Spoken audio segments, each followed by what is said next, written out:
अच्छा जी, क्वेश्चन है हमारे पास। Which of the following nouns can be used to describe the geometric shape below. ठीक है।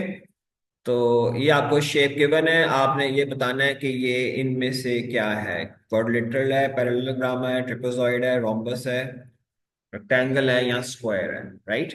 तो सबसे पहले तो हम देखते हैं क्वाड्रिलेटरल। क्वाड्रिलेटरल जो है ना वो कोई भी फोर साइड फिगर हो सकती है। ठीक है। तो ये आपको नजर आ रही बात है कि इसकी साइड्स कितनी है, फोर है। ठीक है, फोर ही एंगल्स हैं और फोर ही साइड्स है। तो पक्की बात है ये क्वाड्रिलेटरल तो है। ठीक है ना। अब आगे चलते हैं पैरेललोग्राम में। अब पैरेललोग्राम में जो डेफिनेशन वो ये है कि ऑपोजिट साइड्स जो है ना वो पैरेलल होनी चाहिए। ठीक है, दो पेयर्स पैरेलल के हों। तो अब ये जरा चेक करते हैं क्या ये दोनों साइड्स पैरेलल हैं। अच्छा, अगर हम देखें ये जो एंगल है ये वाला 90 डिग्री बन रहा है इस साइड के दरमियान, और इसी तरह इस साइड और इस साइड के दरमियान भी एंगल जो है वो क्या बन रहा है, 90 डिग्री।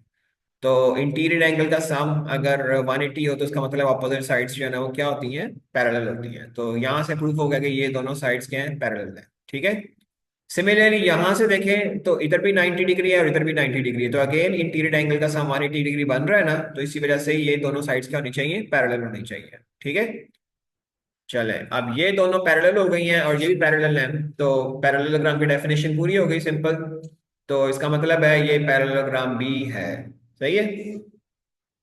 चलिए तीसरे पे आते हैं, ट्रेपेजॉइड। ट्रेपेजॉइड के लिए जो है ना वो हम जनरली जो है ना वो यही डेफिनेशन फॉलो की जाती है कि ट्रेपेजॉइड एक ऐसी क्वाड्रिलेटरल जिसमें एक पेयर होता है पैरेलल लाइंस का। ठीक है। लेकिन अगर एक ब्रॉडर सेंस में देखें कि at least one pair parallel sides का है, ठीक है, तो फिर तो ये ट्रेपेजॉइड ही बन जाएगी क्योंकि इसमें दो पेयर्स बन रहे हैं। लेकिन जनरली हम जो है ना वो डेफिनेशन लेते हैं जो कि ज्यादातर लोग ले रहे हैं, कि एक ही साइड, एक ही पैरेलल पेयर होना चाहिए, यानी एक ही पेयर ऐसा होना चाहिए साइड्स का जो पैरेलल हो। तो इसमें अगर आप देखें इसमें दो पेयर्स जो है ना वो पैरेलल के हैं।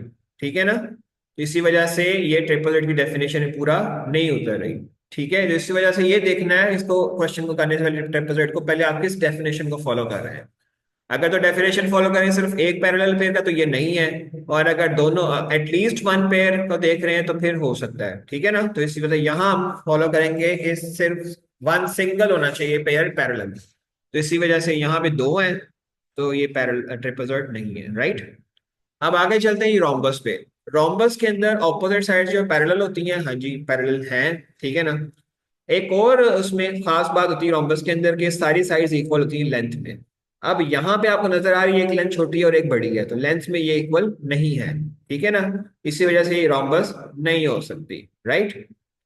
अब आगे चलते हैं रेक्टेंगल के ऊपर। रेक्टेंगल के लिए देखें, एक तो ऑपोजिट साइड पैरेलल होनी चाहिए, दूसरी बात ऑपोजिट साइड्स इक्वल होनी चाहिए, और तीसरी बात कि इनके दरमियान एंगल जो है वो 90 डिग्री होना चाहिए। तो आप देख सकते हैं पैरेलल भी है और इनके दरमियान 90 डिग्री बन रहा है। ठीक है। तो ये ऑपोजिट साइड इक्वली बन जाती है, इसी वजह से क्या है जी, ये रेक्टेंगल है। राइट।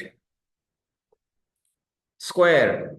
स्क्वायर के लिए अगेन ये एक ऐसा रोम्बस है या ऐसी रेक्टेंगल है, रेक्टेंगल की प्रॉपर्टी भी इसमें होती है, यानी कि 90 डिग्री होते हैं सारे, वो इसमें है। और दूसरी प्रॉपर्टी जो लाजमी है वो ये कि इसके स्क्वायर की सारी साइड्स इक्वल होनी चाहिए जैसे रोम्बस में होती है। अब इसके अंदर आप देखें तो सारी साइड्स बराबर नहीं है। ठीक है ना।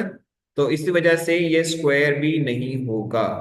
तो ये शेप जो है ना वो क्वाड्रिलेटरल है, पैरेललोग्राम भी कंसिडर हो जाएगी, और पैरेललोग्राम की एक खास टाइप जिसे रेक्टेंगल कहते हैं वो असल में ये है। ठीक है जी, जो कि पूरी कंडीशंस पूरी कर रहा है।